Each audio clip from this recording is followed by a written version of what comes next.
So class 10th, here is a new video, new chapter. Your chapter is encapsulation and inheritance. As we have read this in class 9th also. What is encapsulation? What is inheritance? Now we are going to discuss these two topics in detail. So these are the topics that we have to consider in this chapter. Number 1 is introduction. Number 2 is scope of the variable. Then types of variable based on the scope, like instance variable, class variable, local variable. 3 types of variables are there. Then visibility of the modes. We have done this in class 9th also, like access specifier, public, private or protected. These are the visibility modes. Then types of inheritance. This is a new topic for you. So please be careful and listen this video very carefully. So class, as you know very well, what is encapsulation? It is the process of wrapping the data and functions together as a unit that can be made possible by declaring the class as private members. And inheritance we will discuss later. So first I'll tell you about the encapsulation. You are very well aware about this definition. Now we will consider the visibility modes. So these types of mode used in the class. So as you know, these are of 3 types: public, private and protected. Okay. So these modes are provided to the user to have the flexibility in the programming technique. That's why we can use all these 3 visibility modes according to our requirement or according to the user requirement. So number 1 we are going to discuss, that is public mode. Okay. So public are the members which can be accessed outside the class. Visibility means that is outside a class.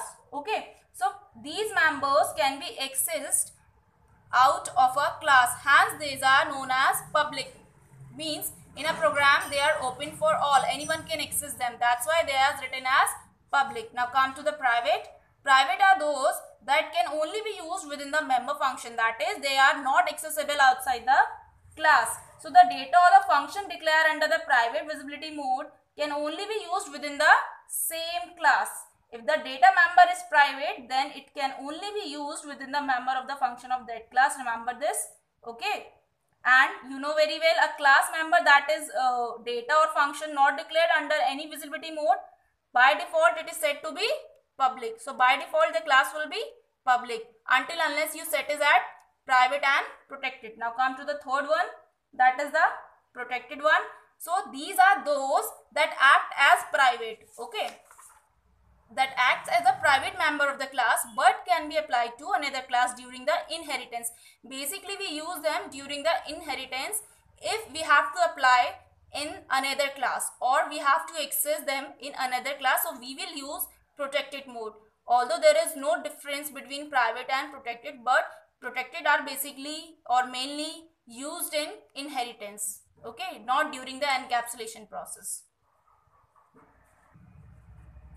So your next topic is scope of variables. Scope of variables refers to the extent of their uses in a program.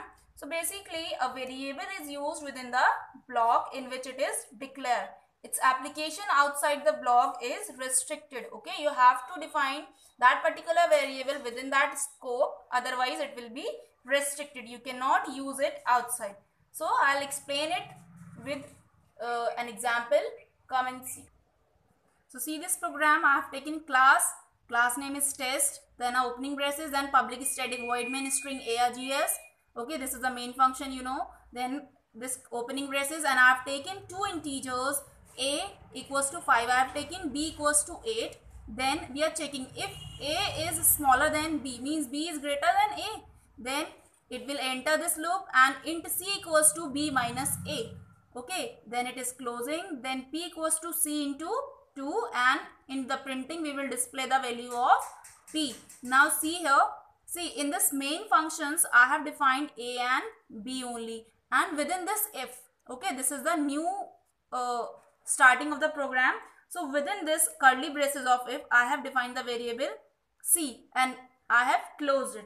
So you can see the variable c is declared under the curly braces of the if statement, hence its lifetime is up to the closing bracket of the if. So outside this block, the uses of this variable c that is defined in the if block is restricted, hence the variable used outside if block means here we are using the C variable outside the if block will result in an error, and the error will be like variable not found, because we have defined C over here only within this if, not in the main function. So that's why we are using here, and it will be an error, that is variable not found. This is called the scope of the variable. So class, based on the scope of the uses, the variables can be categorized into three categories: instance variables, local variables, and class variables. So we are going to discuss one by one all the three. Number one is instance variables. So the variables that are declared within a class outside the member method are said to be the instance variable. These members are also called as data members. Okay. The lifetime of these instance variable is up to the end of the class, means the instance variable can be easily accessed in all the member method of the class in which they are declared. The instance variables are automatically allocated as an individual copy of each object, means it creates the instance of that class. Now I'll give you example, then you will understand it in a better way. So class, see here, class num I have taken, then opening braces, then string name, int, three values I have taken, m1, m2, m3, then double and percentage I have taken. The public void display, it is a main function, and I am printing under it name plus per. Matlab whatever your percentage and your name, it will get print, as I have taken double in percentage. Okay, this is percentage, and your name will be printed. See, string will be taken as name and double percentage. Okay, because this will be a decimal value, so I have taken in double, and integer values I have taken m1, m2, m3. So what are these? These are the journal data members, and I told you instance variables are also known as data members. So either you can say instance variables or data members, although there is no difference between them. So this way you have to define your data members or instance variable under the class, and later on you used to call it under the function, as I have called it under void display, your name and the percentage. Now your second was class variable. So class variable is what? It is declared by using the static keyword. You have to remember this word static, because whenever we used to define the class variable, we have to write before it static keyword. So this way you can identify which one is class variable. It happened to be a common copy for all the objects of the class. Okay, so it is also called as static data member, because we are using the word here static keyword before that. Okay, so the basic difference between a static and non-static means this one is static and before that one was non-static. So the difference is that it is having the separate copy, whereas class or static variable happen to be a common copy for all the objects.